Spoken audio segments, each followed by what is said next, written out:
My stepson accidentally called me mom in front of his birth mother and she accused me of stealing her child. She didn't expect him to defend me instead. Laura's face went white, then red, then crumpled completely. Other parents stared as she rushed toward the bathroom, shoulders shaking. Jacob looked like he wanted to disappear into the floor. What was I supposed to do? Correct him in front of his judges? 2 years earlier, I married Michael, a divorced dad with the sweetest kid imaginable, Jacob. He was 10 when I entered their lives. Quiet but curious, with Michael's dark eyes and a smile that could melt hearts. I'd been single for years, focused on my marketing career, never thinking about kids until I fell for both of them. Michael's ex-wife Laura lived 3 hours away. She saw Jacob every other weekend. Standard custody stuff. Their divorce had been messy. She'd felt Michael prioritized work over family, while he felt suffocated by her need to control every household decision. They'd worked hard to stay civil for Jacob's sake. Laura was an ER nurse, dedicated to saving lives but often working shifts that conflicted with her custody weekends. She'd grown up bouncing between divorced parents herself, never quite belonging anywhere. Her own stepmother had been cold and distant, treating her like an unwelcome reminder of her father's previous marriage. Understanding her background helped explain the intensity. Laura had sworn she'd never let another woman treat her child the way she'd been treated. At the time, Michael thought she was being dramatic. Looking back, it was the first warning sign that she saw any stepmother as an automatic threat. The thing that mattered most to me was making Jacob feel secure and loved. I'd heard stepparent horror stories, trying too hard or not enough, so I was determined to let our relationship develop naturally. Never pushed him to call me anything specific, never tried to replace his mom, just focused on being a safe adult who genuinely cared. But there was this tiny detail that should have been my first warning. Every custody exchange, Laura made subtle comments about his clothes, haircut, backpack, anything suggesting I'd had input in his daily life. His hair looks different, she'd say, running fingers through it. I usually take him to my stylist who knows exactly how he likes it. New shoes got noticed too. I always buy his sneakers a half size bigger because I understand how fast his feet grow. The comments weren't mean-spirited, just pointed enough to establish that she knew things about her son I was still learning. She'd ask about homework in ways that suggested she knew his teacher's expectations better than anyone else. When he mentioned enjoying meals I'd cooked, she'd nod politely but remind him about the special dinner they'd made, just the two of them, the previous weekend. At first I brushed it off as normal protective mom instincts. Laura had been Jacob's primary parent before the divorce. It made sense she'd noticed changes in his routine. I figured she was adjusting to sharing parental responsibilities with someone new. But the comments got more pointed as months passed. When Jacob mentioned I'd helped with his science project, Laura made sure to tell him she'd helped with all his previous projects and knew exactly what teachers expected. When he came home excited about a recipe we'd tried, she'd remind him of all the special meals they used to make as a family. It felt like territorial marking, making sure Jacob understood I was temporary while she was permanent. Then a second thing happened that complicated everything. Jacob started opening up to me about things he'd never discussed with Michael, school drama with kids who excluded him from lunch tables, friendship problems with his best friend who'd started hanging with older kids, worries about whether he was smart enough for advanced math. I became his safe space for growing up conversations, partly because I was female and could offer perspectives Michael couldn't, partly because I was newer to his life, without the complicated history that builds up between parents and children over years. Michael was thrilled Jacob felt comfortable talking to me, especially about topics that made him embarrassed. But it created an interesting dynamic where I was becoming more integrated into his emotional support system than typical step-parents. When he had nightmares, he'd knock on our door asking for me specifically. When nervous about presentations, he'd ask me to help him practice because I didn't make him as nervous as Dad did. He never called me Mom during this period, usually just used my first name or didn't call me anything when he needed attention. But our bond was deepening in ways that felt natural and healthy. I started attending soccer games and school events, cheering from sidelines and taking photos to send Michael when work kept him away. Other parents assumed I was Jacob's mother, making conversation about our kids and parenting strategies. I'd politely correct them. I was his stepmother, but many didn't see much difference. Meanwhile, Laura's comments were escalating beyond casual observations. She started questioning Jacob about our conversations. What did we talk about when Michael wasn't around? Was I giving advice about things he should discuss with her instead? When Jacob mentioned I'd helped him understand some growing up questions he felt embarrassed to ask his dad about, Laura had a 45-minute phone call with Michael about appropriate boundaries. She argued that certain discussions should wait until Jacob was with her, where she could provide the correct information and context. The conversation got heated. Michael pointed out that kids don't schedule questions around custody arrangements, and that Jacob was clearly benefiting from having another trusted adult to talk to. But I could tell the criticism was wearing on him. He started seeming stressed during exchanges, carefully monitoring conversations to avoid drama. I tried staying out of the conflict. When Laura made passive-aggressive comments about my involvement, I'd smile politely and redirect to neutral topics. When she questioned my decisions during Michael's custody time, I'd defer to him and let him handle explanations even when I felt like hired help instead of family. The stress affected my relationship with Jacob too. I became overly careful about social media photos that included him, knowing Laura scrutinized everything. I second-guessed simple decisions like extra weekend bedtime or after-school ice cream, wondering how she'd interpret these choices. Michael noticed my increasing caution and asked if I was okay. I explained that every interaction with Jacob felt evaluated and judged, making it hard to be natural and spontaneous. He was frustrated that Laura's behavior was affecting our family dynamics, but concerned about escalating conflict by addressing it too directly. Maybe I was overreacting to what felt like constant scrutiny. That's what I told myself when Laura started texting Michael detailed questions about Jacob's routine whenever he was with us. Bedtime, breakfast, homework help, teacher contact, outdoor time. At first, Michael answered thoroughly, viewing her attention as admirable parenting even if excessive. He'd dealt with Laura's intense involvement in every aspect of Jacob's life since before their divorce, learning to provide information without getting defensive. But questions became more pointed and frequent. She wanted specifics about household rules, disciplinary approaches, even marriage details that didn't relate to Jacob's well-being. Did we argue in front of him? Did I have friends over when he was home? Did we maintain appropriate boundaries about adult conversations around children? My friends thought I was being being oversensitive when I mentioned feeling judged. Rachel from work said all divorced parents went through adjustment periods with new partners. My sister suggested Laura would eventually relax once she realized I wasn't undermining her relationship with her son. Everyone said it wasn't a big deal. Blended families always required time and adjustment, but the constant questioning was affecting my confidence and making me feel under surveillance in my own home. The situation reached a breaking point when Laura started calling Jacob directly to ask detailed questions about his day, meals, activities, and emotions while he was supposed to be enjoying time with his father's family. These calls lasted 30 to 45 minutes and left him feeling interrogated and anxious about providing the right answers. I watched him pace our kitchen one evening, phone pressed to his ear, carefully explaining what he'd eaten for dinner and whether he'd finished homework before watching TV. When he hung up, he looked exhausted and worried, like he'd completed a difficult exam rather than talked to someone who loved him. That's when I realized Laura's need to monitor and control wasn't just affecting me. It was putting tremendous pressure on Jacob to be a perfect child who never gave his mother reason to worry about his care in our home. All I wanted was to love this kid and help him feel secure in our blended family. Somehow it became a careful dance around someone else's insecurities. Receipt number 1 was small but hard to ignore when I found Jacob crying in his room after a weekend visit. He'd mentioned that I'd been teaching him basic cooking: scrambled eggs, grilled cheese, simple pasta. Michael and I thought these were valuable life skills. We'd started because Jacob showed interest in dinner prep, and I enjoyed our one-on-one kitchen time talking through whatever was on his mind. But when Jacob enthusiastically told his mother about making his favorite breakfast alone, Laura responded with tears. She'd always planned to teach him those recipes when he was older. Now those special mother-child moments were ruined because I'd gotten there first. She'd explained that certain experiences belong to mothers and children. By learning these skills from me instead of waiting for her, he'd taken something precious from their relationship. Jacob was devastated that he'd accidentally hurt his mother by developing independence. Through his tears, he asked if he should pretend not to know how to make eggs so his mom could still teach him, or if he should stop cooking with me to avoid more conflicts. This 11-year-old was trying to manage adult emotions and protect everyone's feelings by limiting his own growth. He felt guilty for enjoying our time together because his mother made him feel like his development was somehow betraying their relationship. When Michael called Laura to discuss this, she turned it around on us. If I was really concerned about Jacob's well-being, I'd be more careful about not encroaching on experiences that belonged to his real parent. Cooking lessons were intimate bonding activities reserved for biological mothers and children. The word real stung more than I wanted to admit. Receipt number 2 made denial harder when Jacob started asking questions that revealed his confusion and anxiety about family dynamics. He wanted to know if loving me meant he loved his mom less, as if affection were finite and had to be rationed between competing adults. He wondered if enjoying time with me made his mom sad, and whether he should feel guilty about looking forward to our grocery trips or evening neighborhood walks. He asked if I'd still be his stepmom if his parents got back together, seeming genuinely worried I might disappear if family circumstances changed. When I assured him Michael and I were married permanently, he seemed relieved, but then asked if that meant his mom would always be sad about not having the family she used to have. These weren't questions a kid should ask. They showed that Laura's emotional reactions were creating deep anxiety about his place in both households and his right to form natural bonds with caring adults. The most heartbreaking question came on a quiet Sunday morning while we made pancakes. Out of nowhere, he asked if his mom would be happier if I wasn't part of their family anymore, and whether Michael would understand if I moved away to make things easier for everyone. This child was contemplating sacrificing relationships that brought him joy and stability to manage an adult's emotional reactions to circumstances beyond his control. Michael was getting frustrated too, but reluctant to create more conflict that might affect their custody arrangement. He'd heard stories about ex-spouses using parental alienation tactics when threatened, and worried about making things worse by confronting Laura too aggressively. But something had to change when Jacob started having physical anxiety symptoms around custody exchanges. Stomach aches the morning he was supposed to go to his mom's house, withdrawn behavior the day before transitions between households, clearly anxious about navigating emotional landmines around simple family interactions. I suggested maybe I should step back from certain activities until Laura felt more secure. Michael was strongly against this, arguing that rewarding her unreasonable behavior with concessions would only encourage escalation and teach Jacob that love was dangerous and had to be hidden. We were caught in an impossible situation. Receipt number 3 ended the debate about whether Laura's behavior was normal when she showed up at Jacob's school unannounced to check on his academic progress during a week when he was with us. The teacher was confused because Laura wasn't supposed to have custody that week, and Michael hadn't authorized any school visits. When the school called to verify Laura was allowed to meet with Jacob's teacher, they discovered she'd been calling regularly to ask about his behavior, grades, and social interactions during periods when he was in our care. She'd also been asking teachers whether Jacob ever mentioned me, what he said about our household, and whether his academic performance differed during weeks with his dad versus weeks with her. The school counselor called Michael to express concern that Jacob was being put in the middle of adult conflicts. They'd noticed he seemed anxious about discussing home life and was reluctant to mention activities involving me, even in casual contexts. This was when I realized Laura wasn't just insecure about my relationship with Jacob. She was actively monitoring and questioning his interactions with me through third parties, treating our household like a hostile environment needing supervision and control. Michael was furious about the unauthorized visits and calls. He called his lawyer about modifying their custody agreement to include provisions about school communication and boundaries around monitoring Jacob's life in both households. But before legal action could be taken, I discovered something that changed everything I thought I knew about the situation. I was cleaning out Michael's home office to surprise him by organizing his paperwork when I found a folder labeled custody documents that had fallen behind his filing cabinet. Inside were legal papers I'd never seen before. Not just the divorce decree I knew about, but court correspondence between lawyers that dated back to before Michael and I had even met. The papers revealed that Laura had tried to get primary custody of Jacob during their original divorce proceedings. She'd argued that Michael's work schedule and frequent business travel made him an unsuitable primary parent, and that Jacob would be better served living with her full-time with Michael getting standard visitation rights. But here's what made my blood run cold. Michael had counter-argued that Laura was emotionally unstable and had been seeing a therapist for what his lawyer described as possessive and controlling behaviors regarding the child that were affecting the minor's emotional development. The documents included a psychological evaluation that Laura had been required to undergo as part of the custody proceedings. The evaluator had noted concerns about her difficulty accepting that the child could form healthy attachments to other caregivers, and recommended that the mother would benefit from continued therapy to address anxiety and control issues that may interfere with co-parenting relationships. There were pages of documented incidents where Laura had become disproportionately upset about normal childhood activities, Jacob enjoying time with babysitters, forming friendships with classmates whose parents she didn't know, even bonding with his preschool teacher. The evaluator had specifically noted that Laura seemed to view any positive relationship in Jacob's life as a threat to her maternal bond. Most shocking of all was a letter from Laura's own therapist to the court, stating that while Laura was a loving mother, she struggled with abandonment fears stemming from her own childhood experiences that manifested as attempts to control and limit her child's relationships with others. Michael had never told me any of this. The final document in the folder was the most recent, a letter from Laura's current attorney to Michael's lawyer, dated just 3 weeks earlier. It outlined a new strategy for challenging our custody arrangement, but this time with a different approach. Instead of claiming Michael was unfit, they were planning to argue that I was creating parental alienation by encouraging Jacob to view me as a replacement mother figure. The letter detailed their plan to gather evidence of my inappropriate boundary violations, including testimony from school personnel, documentation of Jacob calling me mom, and expert witness testimony about the psychological damage caused when step-parents usurp the role of the biological parent. But the most devastating part was a handwritten note stapled to the back of the letter, apparently from Laura to her attorney. Lisa doesn't know that Jacob started calling her mom because I told him to. I suggested it during one of our phone calls, hoping she'd be stupid enough to encourage it instead of correcting him. Now we have proof that she's trying to replace me. I sat in Michael's office, staring at that note, trying to process what I was reading. Laura had manipulated her own son into calling me mom as part of a legal strategy to prove I was overstepping boundaries. Every time Jacob had called me mom, and I'd smiled or responded naturally, I'd been unknowingly participating in her trap. The innocent moments I'd treasured, when he'd run to me after a bad dream calling me mom, when he'd introduced me to his friends as my mom Lisa, when he'd written a Mother's Day card addressed to the best mom, had all been orchestrated by his biological mother as evidence against me. She'd been willing to confuse and manipulate her own child's emotions to build a legal case. My hands were shaking as I photographed every document in the folder. I needed Michael to explain why he'd hidden this from me, but I also needed evidence in case Laura tried to destroy the papers. When Michael came home that evening, I was sitting at the kitchen table with printouts of everything I'd found. "We need to talk," I said, sliding the documents across to him. His face went pale as he recognized what I'd discovered. "Lisa, I can explain. You knew she was manipulating Jacob into calling me mom. You knew she was building a legal case against me, and you didn't think I deserved to know any of this?" Michael sank into the chair across from me, looking older than I'd ever seen him. "I was trying to protect you," he said quietly. "If you'd known what she was doing, it would have changed how you acted around Jacob. You might have started correcting him or pulling away from him, which is exactly what she wanted. So instead, you let me walk around thinking I was building a genuine relationship with my stepson, when really I was being set up. Your relationship with Jacob is genuine," Michael said firmly. "What Laura suggested might have planted the seed, but Jacob's feelings for you are real. Kids don't fake the kind of attachment he has to you." "But how can I trust that? How can I trust any of it now?" Michael reached across the table and took my hands. "Because I've watched you two together for 2 years. I've seen how he lights up when you walk into a room, how he seeks you out when he's upset, how he talks about you to his friends. Laura might have suggested the word mom, but she didn't create his love for you." I pulled my hands away. "Why didn't you tell me about the custody evaluation? About her history of trying to control his relationships? Because I hoped things would be different with you. Her therapist said she was making progress, and I thought maybe having some distance and seeing Jacob happy in our home would help her accept that he could love more people without loving her less. But instead, she escalated into actively sabotaging our relationship. Yes, and I should have warned you what we were dealing with. I'm sorry." I stared at the documents spread across our table. "There's more, Michael. According to this letter, she's been planning a new custody challenge. She wants to claim I'm alienating Jacob from her." Michael's jaw tightened as he read the attorney's letter. "This is insane. Anyone who spends 5 minutes with Jacob can see that we encourage his relationship with his mother. But we don't have proof of that. We just have proof that her son calls me mom, which is apparently exactly what she wanted." The implications were staggering. Every natural moment between Jacob and me had been weaponized. Every time I'd responded positively to him calling me mom, I'd given Laura ammunition for her argument that I was trying to replace her. "What do we do now?" I asked. Michael was quiet for a long time, studying the papers. "We get our own attorney. We document everything. Her manipulation, her unauthorized school visits, her attempts to control Jacob's relationships, and we pray that a judge can see through her games. But what about Jacob? How do we tell him that his mother has been using him as a pawn in a legal strategy?" "We don't," Michael said immediately. "He's 12 years old. He doesn't need to know that his mother manipulated him. It would destroy his trust in all of us." I understood Michael's reasoning, but keeping this secret felt like another form of manipulation. How could we have an honest relationship with Jacob while hiding something this significant about his mother's behavior? "So we just pretend none of this happened? We protect Jacob from adult problems that aren't his responsibility to solve," Michael said. "But we also prepare to defend our family against someone who's willing to use her own child as a weapon." The next few weeks were a nightmare of legal consultations and strategic planning. Our attorney, a woman named Patricia who specialized in high-conflict custody cases,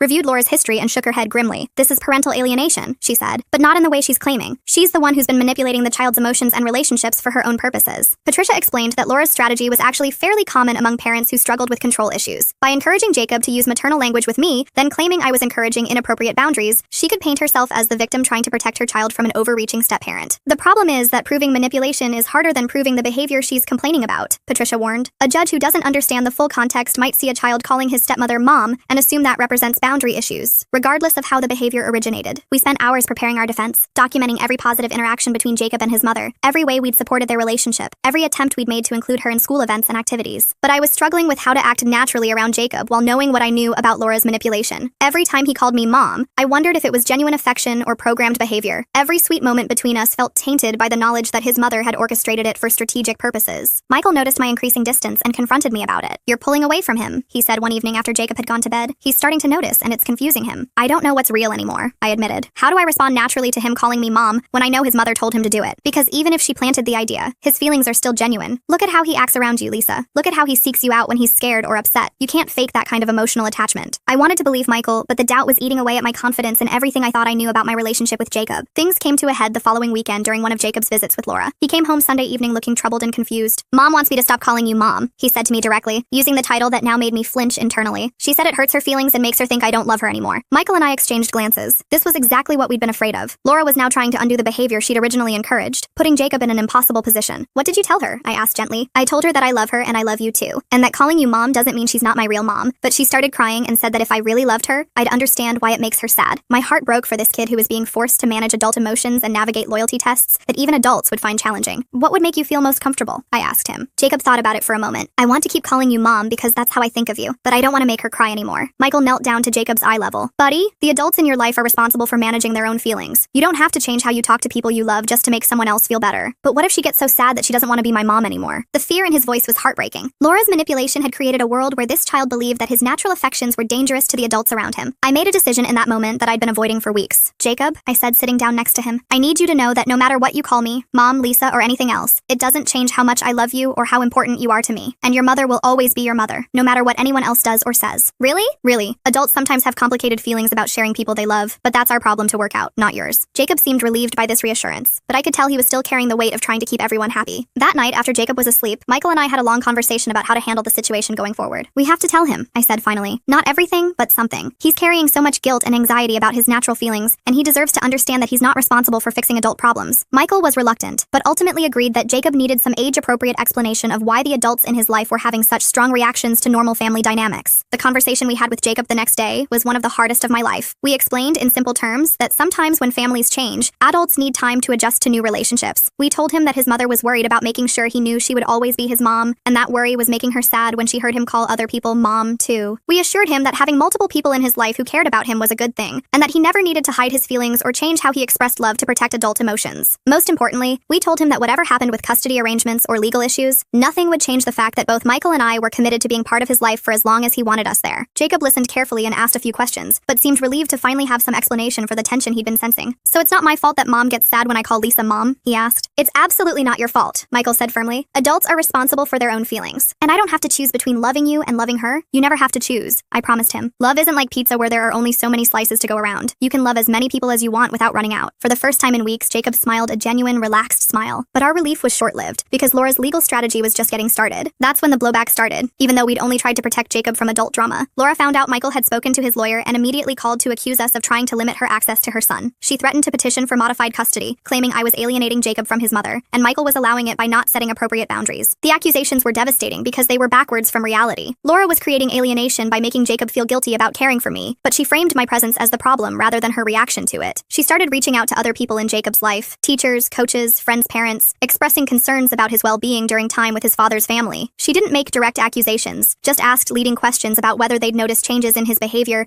that might indicate problems at home. People I trusted took her side without understanding the full situation. Jacob's soccer coach mentioned to Michael that Laura seemed really concerned about things going on at our house, suggesting maybe we all needed to communicate better. My own mother started asking careful questions about whether I was moving too fast in assuming a parental role. She'd heard from someone in Laura's extended family that there were boundary concerns and wanted to make sure I wasn't putting Jacob in an uncomfortable position. Even Michael's parents began making subtle suggestions about being sensitive to blended family complexities and respecting the biological parents' feelings. Jacob could sense the tension even when adults tried hiding it. He started walking on eggshells around me, clearly afraid that showing affection would cause more problems with his mom. I felt like I was being erased from his life to appease someone else's insecurity. Annoying turned expensive when Laura hired hired a family law attorney and filed for modified custody, claiming Jacob's best interests weren't being served in an environment where inappropriate parental boundaries were maintained. She wasn't seeking to reduce Michael's custody time, just required that I have limited involvement in parenting decisions and that all school communication go through her as primary parent. She wanted court-ordered family counseling to address what her lawyer called parental role confusion and loyalty conflicts, allegedly harming Jacob's emotional development. Now it wasn't just hurt feelings or awkward dynamics. It was legal fees, court hearings, and the possibility that our family structure could be legally restricted based on one person's inability to accept that her child could love more than one maternal figure. The custody evaluation process was grueling. A court-appointed psychologist interviewed each adult separately, observed interactions between Jacob and both parents, reviewed school records and communications, and ultimately had to decide whether my presence was beneficial or harmful. I sat in a sterile office explaining to a stranger why I loved my stepson, how I'd tried supporting his relationship with his mother, and whether I understood the difference between being a step-parent and trying to replace his biological parent. Meanwhile, Jacob was being asked about loyalty and preference that no child should have to answer. Did he love his mom more than me? Did he wish I wasn't part of his life? Did he feel pressured to choose between adults who cared for him? The evaluation ultimately found no evidence I was harmful to Jacob's well-being. In fact, the psychologist noted that Jacob seemed more anxious when discussing his relationship with me than other life aspects, suggesting he'd been taught to feel conflicted about caring for his stepmother. The court denied Laura's petition and recommended family counseling to help all adults support Jacob's relationships with everyone who loved him. But winning in court didn't solve the underlying problem. And then I found the one thing I wasn't supposed to see that changed everything. Jacob had left his journal on the kitchen counter after a school assignment, and it fell open to a page where he'd written about his biggest worry. In his careful 11-year-old handwriting, "I'm scared that if I love Lisa too much, Mom won't want to be my mom anymore. But I'm also scared that if I don't love Lisa enough, Dad will be sad, and she'll leave like Mom left Dad." The entry continued with heartbreaking details about how he tried managing everyone's emotions, showing different levels of affection depending on who was watching, carefully monitoring his own feelings to make sure he wasn't hurting anyone by caring too much or too little. This child was living in constant anxiety about whether his love for adults was acceptable or dangerous. He was 11 and felt responsible for managing adult relationships and protecting everyone's feelings at the expense of his own emotional authenticity. After that, everything shifted in my perspective about what needed to happen, which brings me to that science fair night that forced everything into the open. I went in calmer than I felt to Jacob's 6th grade science fair, where he was presenting a renewable energy project we'd worked on together over several weeks. Michael was coming straight from work to meet us there, but I arrived early to help Jacob set up and calm his presentation nerves. Laura was already there when we arrived, chatting with other parents and photographing Jacob's project. She greeted us politely but coolly, the way she'd been doing since the custody battle ended. Jacob seemed tense, clearly aware of adult undercurrents but trying to focus on his big night. I led with the simplest approach, supporting Jacob's success while minimizing drama that might affect his evening. I stayed in the background while he explained his project to judges, took photos when Laura wasn't already taking them, and tried to be present without creating any appearance of competition. Everything was going well until one judge asked about his inspiration for choosing renewable energy. Without thinking about who was listening, he launched into an enthusiastic explanation about how I'd shown him documentaries about climate change and helped him understand the science behind solar and wind power. "My mom really helped me understand how important this stuff is for my generation," he said, gesturing toward me with obvious pride and affection. The word mom hung in the air like a bomb waiting to explode. Laura's face went white, then red, then crumpled into pure devastation. Other parents listening to Jacob's presentation looked confused, glancing between Laura and me as they tried figuring out family dynamics. Jacob realized his mistake immediately and looked panic-stricken, his excitement about his project completely destroyed by one innocent word. Laura excused herself and walked quickly toward the bathroom. I could see her shoulders shaking as she left. I followed to make sure she was okay and found her sobbing in the hallway. When she saw me, grief transformed into anger. "How could you let this happen?" she demanded through tears. "He's my son. I'm his mother. You can't just take that away from me." I tried explaining I'd never asked Jacob to call me mom, that it wasn't something we'd planned or encouraged, but Laura was beyond listening. She accused me of deliberately undermining her relationship, of stealing moments and milestones that belonged to her, of confusing him about who his real family was. "He's been calling you mom behind my back, hasn't he?" she said. "You've been letting him think of you as his mother instead of teaching him that I'm the only one who deserves that title." The accusation was partially true. Jacob had started calling me mom occasionally when we were alone, and I hadn't corrected him because it felt natural and sweet. But I'd never encouraged it or made it a requirement, and certainly never intended for it to happen in front of Laura. I apologized for her pain and tried reassuring her that I understood she was Jacob's mother, and nothing would ever change that. But my words seemed to make her more upset, as if my attempts at comfort were further evidence I was trying to take her place. The confrontation lasted about 20 minutes, with Laura alternating between tears and anger, while I tried finding some way to make things better. Other parents were starting to notice, and I worried about how it would affect Jacob if the scene continued in such a public space. Finally, Michael arrived and found us in the hallway. Laura immediately turned to him and demanded he do something about the situation, make me understand I was overstepping boundaries and hurting their son by allowing him to see me as a replacement mother. Michael tried calming everyone down and suggested we continue the conversation privately after the science fair, but Laura wasn't willing to wait. She wanted immediate assurance that I would stop allowing Jacob to call me mom, and that we'd establish clearer boundaries about my role. I found myself agreeing to ask Jacob to use my first name instead of mom, especially when his mother was present, just to de-escalate and get us through the rest of his school event. Michael looked unhappy with this concession, but didn't contradict me in front of Laura. We returned to the science fair and managed to get through the rest of the evening, but the damage was done. Jacob was quiet and subdued, clearly upset that his moment of pride had turned into family drama. Laura stayed on the opposite side of the room from me, and Michael seemed frustrated with everyone involved. When we got home that night, Jacob was furious with me for agreeing to Laura's demand about the name issue. "Why do you care more about her feelings than about me?" he asked, tears streaming down his face. face. I thought you loved me, but now you're saying I can't even call you what feels right because it makes her sad. Michael was equally upset, arguing that I'd essentially validated Laura's position that my relationship with Jacob was inappropriate or threatening. He felt like I'd thrown our family under the bus to appease his unreasonable ex-wife, and that I'd taught Jacob his feelings mattered less than adult politics. But I was thinking about that journal entry I'd seen, about a little boy who felt responsible for managing everyone's emotions and protecting all the adults in his life. I wondered if asking him to modify how he addressed me in certain situations was actually protecting him from impossible loyalty conflicts. The conversation went late into the night, with all three of us exhausted and emotional by the end. It didn't look like TV justice, but something important had shifted in our family dynamics that night. We couldn't go back to pretending that Laura's insecurity wasn't affecting Jacob's ability to form natural relationships with people who loved him. Here's what actually changed. Michael called Laura the next day and told her that while he understood her feelings about the mom situation, he wouldn't allow her discomfort to limit Jacob's relationships or force him to hide his affections to protect adult egos. He explained that Jacob calling me mom sometimes was his choice, not something we'd encouraged or required, and that trying to control how he expressed feelings would only create more anxiety and confusion. He offered family counseling sessions that included all of us, but made it clear that any future attempts to legally limit my involvement in Jacob's life would be met with strong opposition. Laura initially resisted, but the custody evaluation had made it clear her previous tactics weren't successful, and that continued conflict would only hurt Jacob more. She reluctantly agreed to try counseling, though she maintained she'd never be comfortable with Jacob calling anyone else mom. The counseling sessions were difficult but eventually productive. Laura was able to acknowledge that her fears about being replaced came from her own childhood experiences with divorce and step-parents, and that projecting those fears onto Jacob wasn't fair to him. I was able to explain that I'd never intended to compete with her or minimize her importance in Jacob's life, and that I was willing to be more mindful about situations that might trigger her insecurity while still maintaining authentic relationships with him. Most importantly, Jacob learned that he didn't have to manage adult emotions or hide his feelings to keep peace in the family. He was allowed to love all of us in whatever way felt natural to him, and the adults in his life were responsible for working out their own issues without putting him in the middle. Now, 2 years later, Jacob still calls me mom sometimes and Lisa other times, depending on the situation and how he's feeling. Laura still gets uncomfortable when it happens in front of her, but she doesn't make him feel guilty about it anymore. Michael and I have learned to support Jacob's relationship with his mother, while also maintaining our own family bonds. The science fair project, which started this whole crisis, won second place in the school district competition. Jacob was proud of his achievement and proud that all three of his parents were there to celebrate with him, even if the dynamics were complicated. We're not a perfect blended family, but we're a functional one where a child gets to experience multiple sources of love without having to choose between them. Laura will always be Jacob's mother, and nothing will ever change that. But I'm also part of his family now, and I've earned the right to be called whatever feels authentic to him in our relationship. He calls me mom because he wants to, not because anyone taught him to.